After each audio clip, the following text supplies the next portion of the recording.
오늘 말씀의 제목을 따라해 보시겠습니다. 은혜를 입었더라. 갈수록 태산이라고 에덴 동산에서 시작된 인간의 범죄는 점점 더 확대되고 심각해져 갔습니다. 하나님을 닮은 존재로, 하나님께 복받은 존재로, 또 하나님께 가장 사랑받는 존재로 지음받았던 사람. 그런데 처음 사람 아담과 하와는 그 아름다운 모습을 잘 지켜내지를 못했어요. 악한 마귀 사탄의 유혹에 빠져서 선악과를 따먹고 그만 타락해버리고 말았습니다. 그렇게 한번 인간이 범죄하고 나니까 죄악의 기세가 무섭게 확장되어 갑니다. 그 아들 가인이 하나님께 드린 자기 제사를 받지 않으시고 동생 아벨의 제사만 받으셨을 때 분노하여서 아벨을 죽이는 살인죄를 범하게 되었던 것입니다. 그리고 나서 인간의 죄악은 갈수록 더 확대되어서 이제는 온 세상에 가득 퍼지게 되었다라고 오늘 성경은 말씀하고 있어요. 우리 첫 번째로 따라해 보시겠습니다. 하나님의 아들들이 육신이 되었다. 오늘 창세기 6장 1절 2절에 그 시대의 대표적인 현상과 특징을 설명하고 있습니다. 우리 1절과 2절을 다시 한번 같이 읽으시겠습니다. 사람이 땅 위에 번성하기 시작할 때에 그들에게서 딸들이 나니 하나님의 아들들이 사람의 딸들의 아름다움을 보고 자기들이 좋아하는 모든 여자를 아내로 삼는지라. 여기서 말씀하고 있는 하나님의 아들들이 누구인가? 또 사람의 딸들은 누구를 가리키는 것인가? 여기에 대한 여러 해석이 있습니다. 그런데 가장 전통적이고 주된 해석은요, 하나님의 아들들은 하나님께서 이제 가인과 아벨 대신에 주신 세 번째 아들 셋의 후손, 즉 경건한 하나님의 백성들을 가리키는 것이고, 사람의 딸들이라는 것은 가인의 후손, 즉 불경건한 백성들의 여인들을 가리키는 것이다 라는 해석이에요. 이들의 처음 출발은 완전히 달랐습니다. 창세기 4장 25절 26절 말씀에 보면 아담이 다시 자기 아내와 동침하매 그가 아들을 낳아 그의 이름을 셋이라 하였으니 이는 하나님이 내게 가인이 죽인 아벨 대신에 다른 씨를 주셨다 함이며 셋도 아들을 낳고 그의 이름을 에노스라 하였으며 그때의 사람들이 비로소 여호와의 이름을 불렀더라. 바로 셋의 후손들은 여호와 하나님의 이름을 부르고 하나님을 높이며 하나님을 예배하였던 경건한 자손들이었다는 사실을 성경은 말씀하고 있어요. 반면에 창세기 4장 16절에 보니까 가인이 여호와 앞을 떠나서 에덴 동쪽 놋 땅에 거주하였다라고 말씀하고 있습니다. 가인은 하나님께로부터 멀리 떨어져 나갔다는 거예요. 놋 땅이라는 그 땅의 이름의 뜻은 방황하다, 방랑하는 땅이다 라는 그러한 뜻입니다. 가인을 비롯해 가인의 후손들은 하나님을 떠나 세상에서 방황하며 불경건한 길을 걸어갔다는 것이죠. 그런데 세월이 지나서 노아의 시대에 이르렀을 때 셋의 후손과 가인의 후손이 서로 결혼하고 서로 뒤섞여서 이제는 모두가 한 통속이 되고 말았어요. 똑같이 심각한 죄악 속에 그들이 다 빠지고 말았다는 것입니다. 아니, 믿는 사람들이 믿지 않는 사람들과 때로는 결혼할 수도 있지. 결혼 좀 한 것이 무슨 그렇게 심각한 죄이고, 그것 때문에 하나님이 홍수로 세상을 심판하셨나? 이거 좀 하나님 너무하신 거 아닌가? 라는 우리가 궁금증을 가질 수 있어요. 그런데 오늘 성경에 보면 하나님께서 인간 세상을 심판하실 수밖에 없었던 그 이유를 분명히 말씀하고 있습니다. 우리 3절 말씀을 한번 같이 읽으시겠습니다. 시작. 여호와께서 이르시되 나의 영이 영원히 사람과 함께 하지 아니하리니 이는 그들이 육신이 됨이라. 세상 사람들이 하나님을 따랐던 경건한 백성들도 또 불경건한 백성들도 다 하나같이 육신이 되었다라고 오늘 성경은 말씀하고 있어요. 육신이 되었다 이 말은요, 하나님이 생기를 불어넣어서 영적인 존재로 지음받은 인간이 이제는 육체적 욕망에 매인 그런 존재로 전락했음을 의미하는 것입니다. 영적으로 완전히 죽어서 그저 육체의 본성, 죄악만을 따르는 타락한 인간의 상태를 나타내고 있는 말이라는 것이죠. 하나님의 형상대로 참으로 영적인 존재로서 하나님과 인격적인 사랑의 교제를 나누는 사람이 되어야 하는데, 그만 노아 시대에 모든 인류가 다 육신이 되었고 육체의 쾌락만을 위해 살아가는 악한 존재가 되고 말았다는 것이죠. 이런 인류의 모습을 보시고 하나님은 근심하며 탄식하실 수밖에 없었습니다. 우리 창세기 본문 6장 5절부터 7절 말씀, 우리 좀 하나님의 심정을 생각하면서 함께 같이 한번 읽으시겠습니다. 시작. 여호와께서 사람의 죄악이 세상에 가득함과 그의 마음으로 생각하는 모든 계획이 항상 악할 뿐임을 보시고 땅 위에 사람 지으셨음을 한탄하사 마음에 근심하시고 이르시되 내가 창조한 사람을 내가 지면에서 쓸어버리되 사람으로부터 가축과 기는 것과 공중의 새까지 그리하리니 이는 내가 그것들을 지었음을 한탄함이니라 하시니라. 여러분, 인간을 보시면서 정말 슬퍼하시는 하나님의 그 한탄, 너무도 안타까워하시는 하나님의 탄식, 그 하나님의 심정이 여러분 느껴지십니까? 그런데 지금 우리가 살아가고 있는 이 세상을 보시면서 하나님은 또 어떤 마음을 지금 갖고 계실까요? 지금도 하나님은요, 우리들의 죄악된 모습, 죄와 타락으로 가득한 이 세상을 바라보시면서 한탄하고 슬퍼하고 탄식하고 계시다는 사실을 우리가 깨달아야 될 줄 믿습니다. 21세기 지금 과학기술은요, 정말 우리 인류의 문명을 획기적으로 발전시켜 나가고 있습니다. 산업혁명과 경제발전은요, 모든 것에 풍요롭고 살기 좋은 세상을 만들어 주었어요. 그런데 저는요, 지금 이 시대가 지난 우리 인류 역사를 통틀어서 어쩌면 가장 천박하고 가장 수준 낮은 시대가 아닌가라는 생각이 들어요. 왜 그런 생각을 제가 갖느냐? 요즘 세상 사람들 보면요, 뭐 철학이나 역사나 뭐 사상이나 종교나 인문학 이런 분야는요, 관심이 전혀 없습니다. 인간의 내면의 가치, 인간의 본질에 대해서는 전혀 신경 쓰지 않고요, 그저 겉으로 보여지는 외적인 면들, 외모, 건강, 돈, 성공만을 추구하며 살아가는 시대가 되고 말았다는 거예요.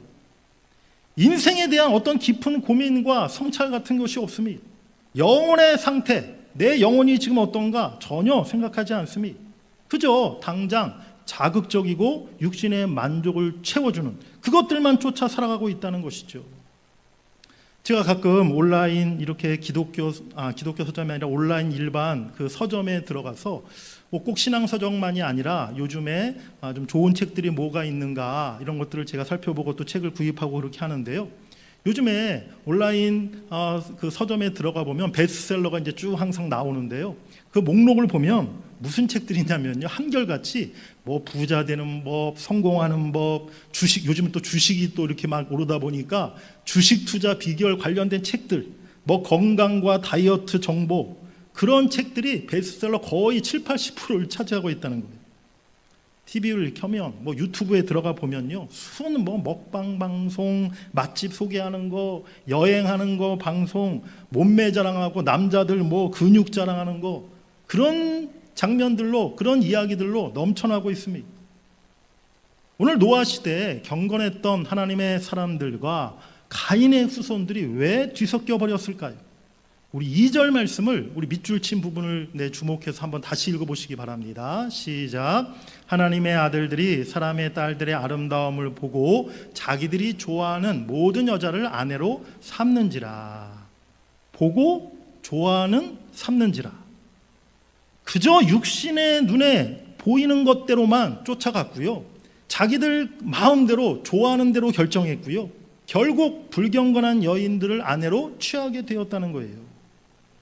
하나님은 우리 인간을 영적인 존재로 만드셨는데 우리 인간은 사탄에게 영혼을 다 팔아버리고 육신이 되고 말았습니다. 바로 이것이 노아 시대 홍수 심판을 불러온 결정적인 원인이었다는 사실을 우리가 깨달아야 될 줄 믿습니다. 그리고 지금 오늘 이 시대가 다르지 않다는 사실을 우리가 깨달아야 한다는 것이죠. 하지만 하나님은 심판 가운데도 구원의 소망을 남겨주셨습니다. 이 육신의 시대에 믿음을 지켰던 한 사람, 바로 노아를 예비하신 줄 믿습니다. 우리 두 번째로 따라해 보시겠습니다. 노아의 믿음과 경건한 삶.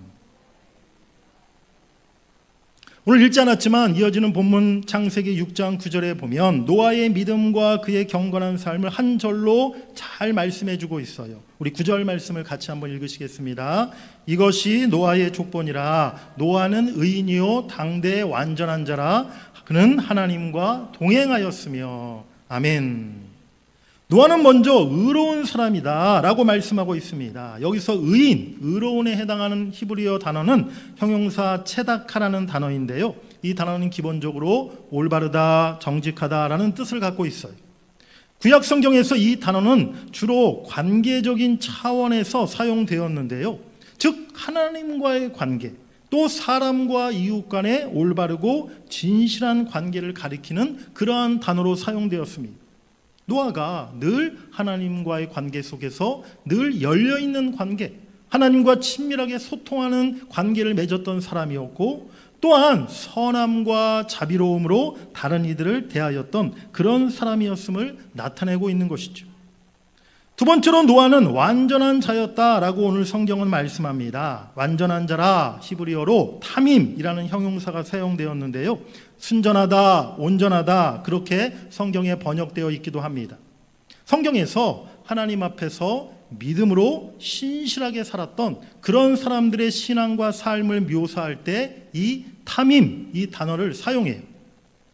그래서 제가 이 단어가 사용된 인물이 성경 속에 누구일까 하고 성경을 찾아보았는데요, 성경에 보니까 야곱을 설명할 때 타밈이라는 단어가 쓰였고요, 그 다음에 다윗, 또 히스기야 왕, 또 욥을 설명할 때 이 타밈이라는 단어를 성경에서 사용했더라고요. 그런데 여러분 한번 생각해 보시기 바랍니다. 지금 타밈이라는 말로 설명된 그 사람들, 야곱, 다윗, 히스기야, 욥, 또 오늘의 본문의 주인공 노아, 이 사람들이 정말 그 말 뜻처럼 흠이 없고 완전하고 순전한 그러한 사람들이었습니까? 그렇지 않잖아요. 우리가 알다시피 야곱도 다윗도 히스기야도 물론 위대한 믿음의 사람들이었지만 그들에게도 큰 실수와 죄가 있었다는 사실 우리가 잘 알고 있습니다.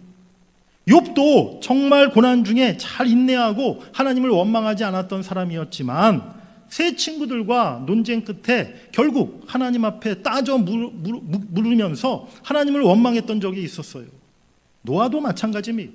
홍수 이후에 보면요, 술 취해가지고 포도주 먹다가 취해가지고 그냥 옷을 홀딱 벗고 누워도 자다가 아들들에게 참 창피함을, 수치를 드러내는 실수를 범하지 않았습니까? 왜 술 먹는 사람들은 술 취하면 이렇게 옷을 벗는지 모르겠어요. 길거리에서도 옷을 벗고. 네. 그럼에도 오늘 하나님은요, 이들을 가리켜서 타밈, 완전한 자였다라고 하나님이 인정하시고 평가하고 있다는 것입니다. 그 이유가 무엇입니까? 그들의 삶에 흠이 없어서가 아니라 그들은 한결같이 하나님의 은혜를 입은 사람들이었기 때문임을 여러분들이 깨달으시길 바랍니다. 노아가 대표적으로 그런 사람이었다는 거예요. 오늘 본문 8절에 그것을 분명히 말씀하고 있죠. 그러나 노아는 여호와께 은혜를 입었더라. 아멘. 그렇습니다. 오늘 하나님이 노아를 의인이라 완전한 사람이다 평가하셨던 것은 그의 삶 전체가 완벽했기 때문이 아니라 하나님의 일방적인 은혜가 그에게 부어졌었고, 노아는 그 은혜 안에 살려고 몸부림쳤었고, 그 은혜 안에서 그의 삶의 방향이 하나님을 늘 향해 있었기 때문에 하나님은 노아를 의인이라 완전한 자라 그리고 하나님과 동행하셨다라고 평가하고 있음을 여러분들이 깨달으시기를 바랍니다.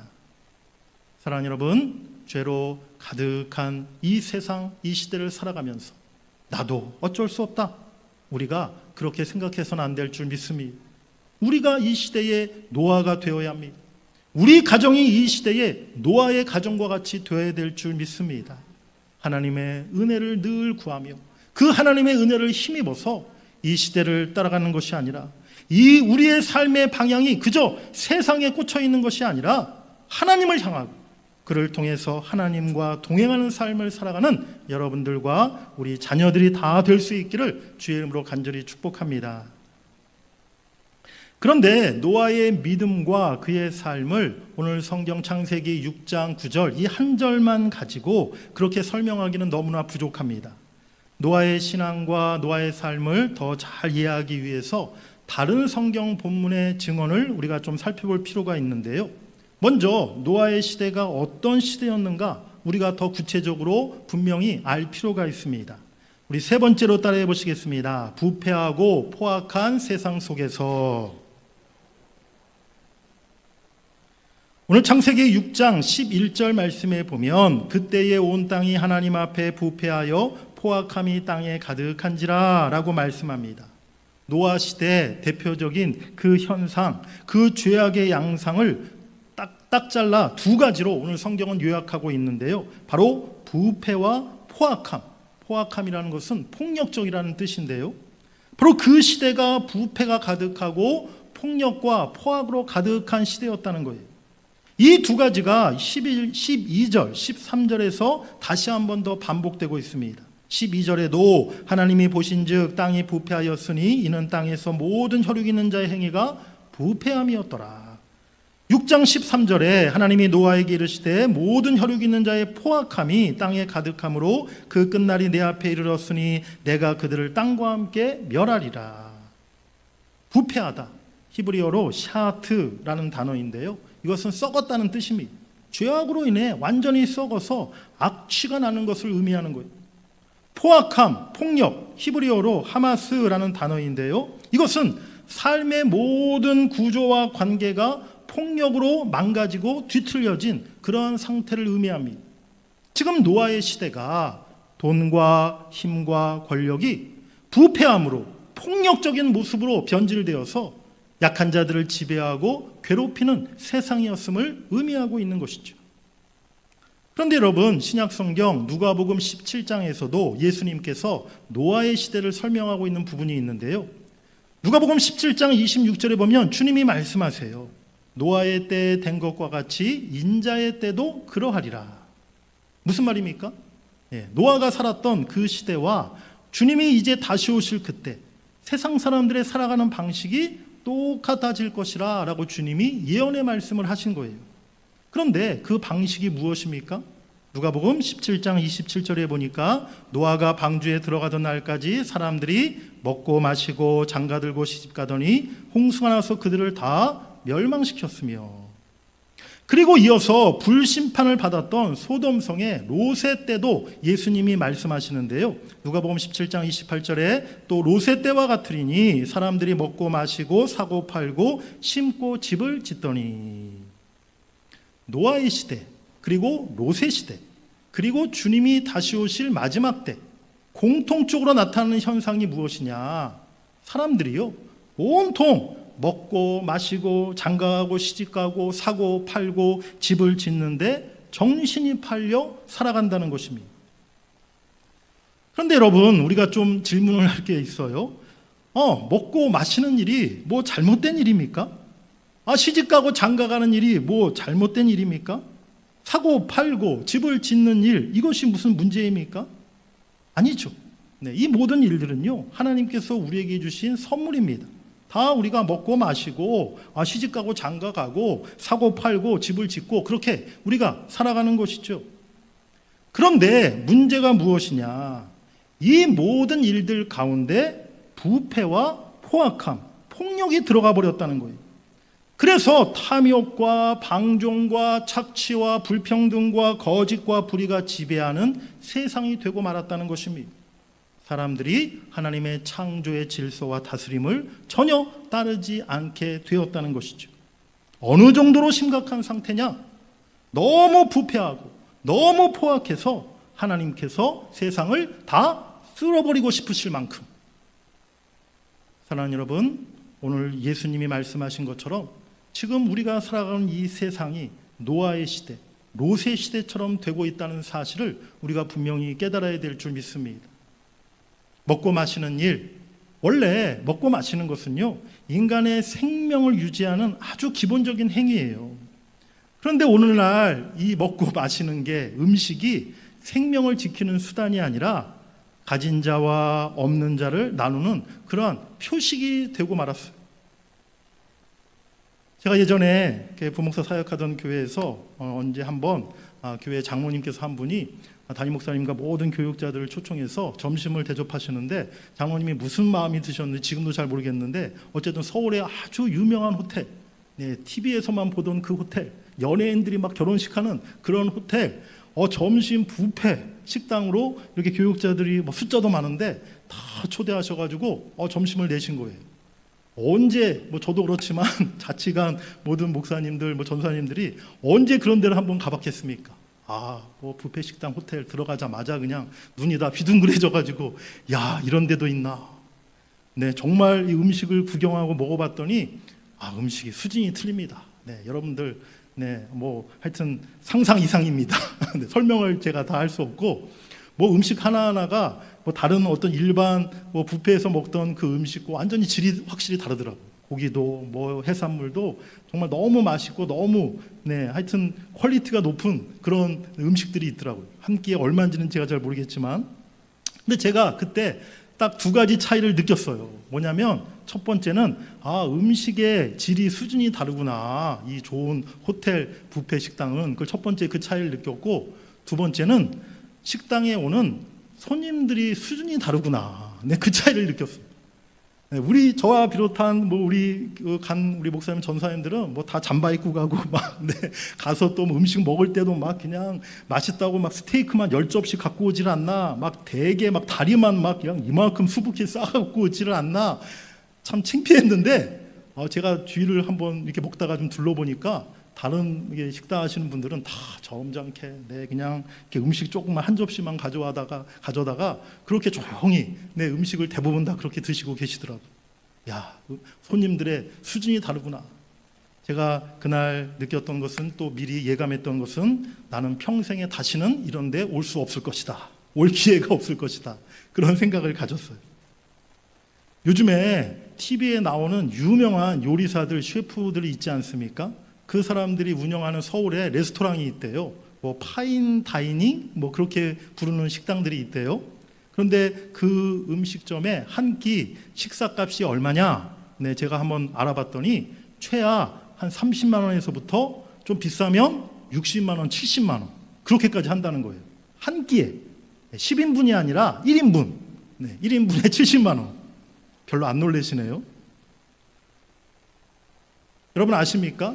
지금도요, 아프리카 인구의 절반 이상이 하루 생활비, 하루 생계비가 1달러 미만이라는 거예요. 1,500원 가지고 하루를 산다는 거예요. 여러분, 10,000원 한 장이면요, 지금도 저 아프리카 케냐의 어린이들 30명, 한 끼, 점심 한 끼를 행복하게 그들이 먹을 수 있게끔 도시락을 제공해 줄 수 있다는 것입니다. 10,000원만 우리가 기부하면 그 10,000원 가지고 그 케냐의 어린이들이 점심 식사 그 30명이 도시락을 먹을 수 있는 비용이 된다는 것입니다. 오늘날 시집가고 장가가는 일, 정말 일륜지 대사이고 또 모든 신랑 신부 모든 가정에 정말 기쁘고 행복한 날이 아닙니까?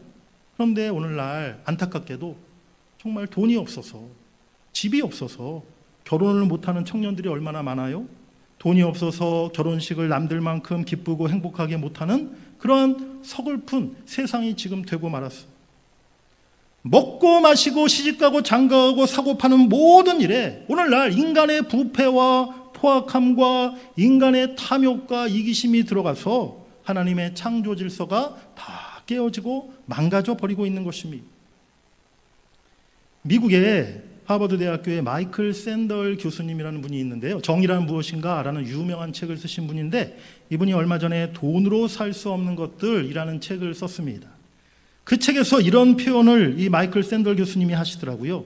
우리는 시장 경제를 넘어 시장 사회가 되었다.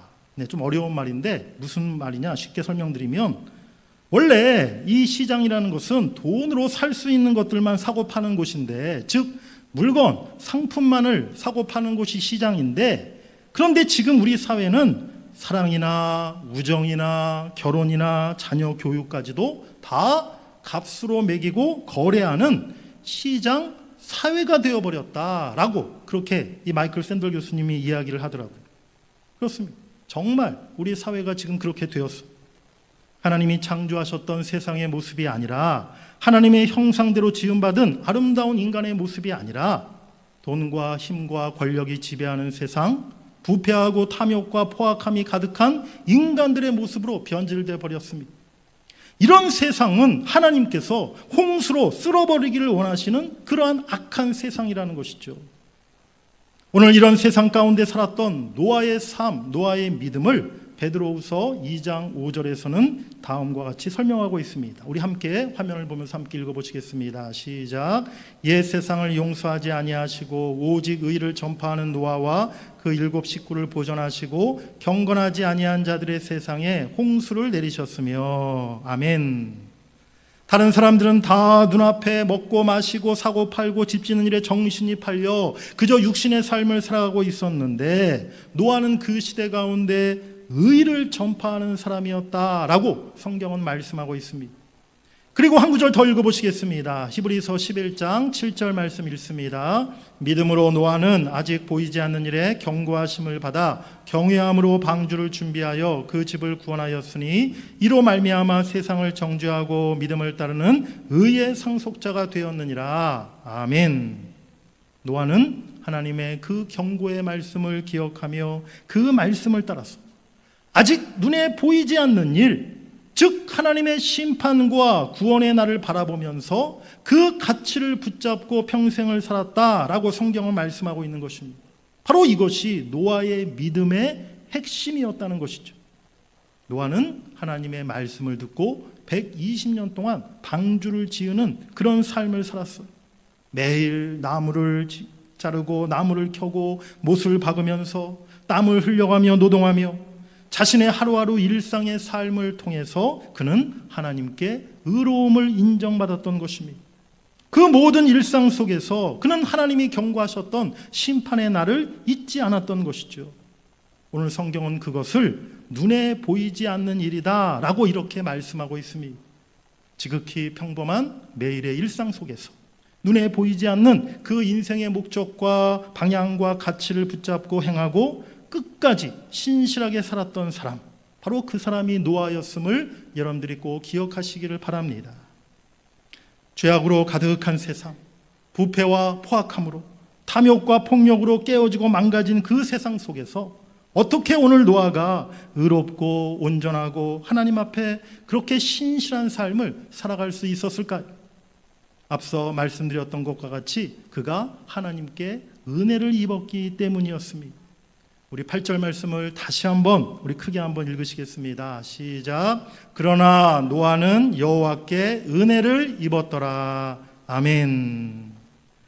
사랑하는 여러분, 엄청나게 거창하고 특별한 일에 우리가 하나님의 은혜가 필요한 것이 아니라는 거예요.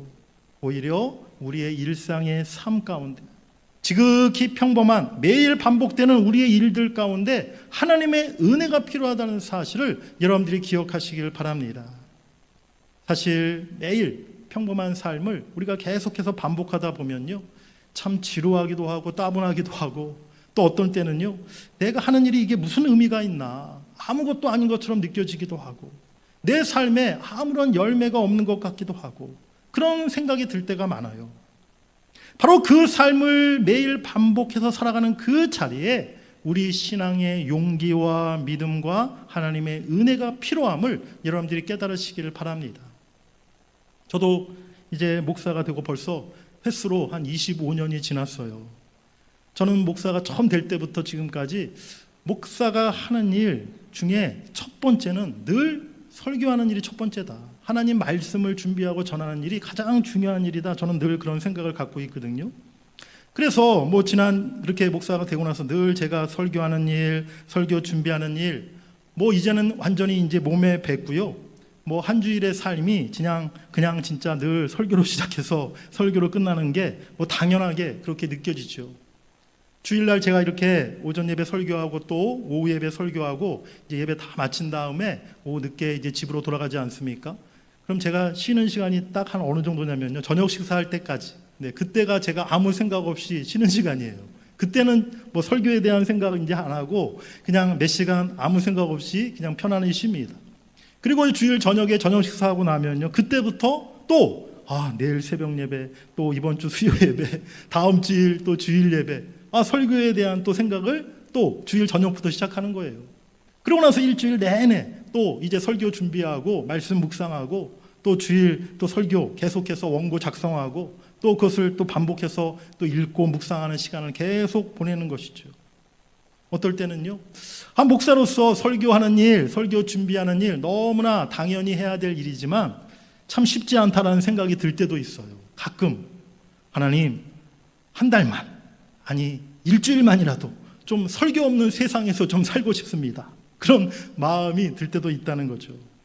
여러분들이 저를 위해서 기도해 주실 때 우리 목사님 성령 충만, 능력 충만, 이런 기도도 좋지만 그냥 실질적으로 우리 목사님 늘 설교 준비하실 때 스트레스 받지 아니하시고 늘 기쁜 마음으로 또 편안하게 쉽게 설교 잘 준비하고 전하실 수 있도록 하나님 은혜 주세요. 그렇게 저를 위해서 많이 기도해 주시기 바랍니다. 저만 그런 게 아니라 여러분들도 다 그렇지 않나요? 우리가 사업장에서 또 내가 직장에서 가정에서 정말 매일 반복되는 내 일상 속에서 내가 해야 하는 그 가장 평범하고 기본적인 일들 가운데 사실은 우리가 참 힘들고 때로는 지루하고 또 때로는 참 내 삶이 무의미하다 느껴질 때가 있지 않습니까? 그래서 우리는요, 매일매일 일상 속에서 하나님의 은혜를 입어야 한다는 것입니다. 세상 사람들처럼 그저 눈 뜨면 오늘 또 어디 새롭게 또 알려진 맛집이 어디 있나, 거기 가서 사진 잘 찍어서 또 뭐 인스타에 올려가지고 좀 어떻게 자랑해 볼까, 이게 아니라 월급이 오르고 승진하고 퇴근 시간에 기다리고 휴가 가는 게 내 직장 생활의 전부라 생각하는 것이 아니라 장사하면서 그냥 오늘 얼마 팔았나 얼마 벌었느냐가 그것만이 중요한 것이 아니라, 요즘 여자들 이야기할 때 여자는 무슨 아이 낳는 기계입니까? 살림하는 식모입니까? 이제 뭐 애 낳는 것도 다 안 한다는 거고요, 살림도 이제 안 한다는 거예요. 여러분, 이러한 눈에 보이는 세상의 유행, 세상의 유혹, 세상의 흐름을 우리가 따라가서는 안 될 줄 믿습니다. 우리는 눈에 보이지 않는 주님을 바라보고 신뢰하며 평범한 일상 속에서 신실하게 하루하루 하나님의 은혜를 힘입어 믿음으로 그 하루를 살아가야 될 줄 믿습니다. 우리의 가정에서 또 우리의 직장에서 매일 만나는 사람들과의 관계 속에서 똑같은 일상 같아 보일지라도 우리는 세상의 방식, 세상의 가치가 아니라 창조의 질서와 하나님 나라의 가치를 붙잡고 내게 주어진 매일의 삶을 성실하게 충성되게 감당할 수 있는 믿음의 사람 되시기를 주의 이름으로 간절히 축복합니다. 노아는 여호와께 은혜를 입었더라. 오늘 이 말씀이 저에게 또 여러분에게 주시는 하나님의 말씀이 되기를 간절히 원합니다. 김 목사는 여호와께 은혜를 입었더라. 박 장로는 여호와께 은혜를 입었더라. 이 집사는 여호와께 은혜를 입었더라. 최 권사는 여호와께 은혜를 입었더라. 우리 사랑하는 동문의 모든 성도님들 하나님께 날마다 은혜를 입었더라. 오늘 이 하나님의 은혜의 말씀이 우리에게 주시는 하나님의 말씀 되기를 간절히 소망합니다. 오직 하나님의 은혜로 이 시대 죄악이 가득하고 정말 마지막 심판날이 임박한 이때에 우리는 의로움으로 온전함으로 하나님과 동행하는 그러한 삶을 살아갈 수 있기를 원합니다. 매일의 삶 속에서 내가 구원받은 성도임을, 하나님 나라의 백성임을 증거하고 나타내 보일 수 있는 저와 여러분 되시기를 주의 이름으로 간절히 축원합니다.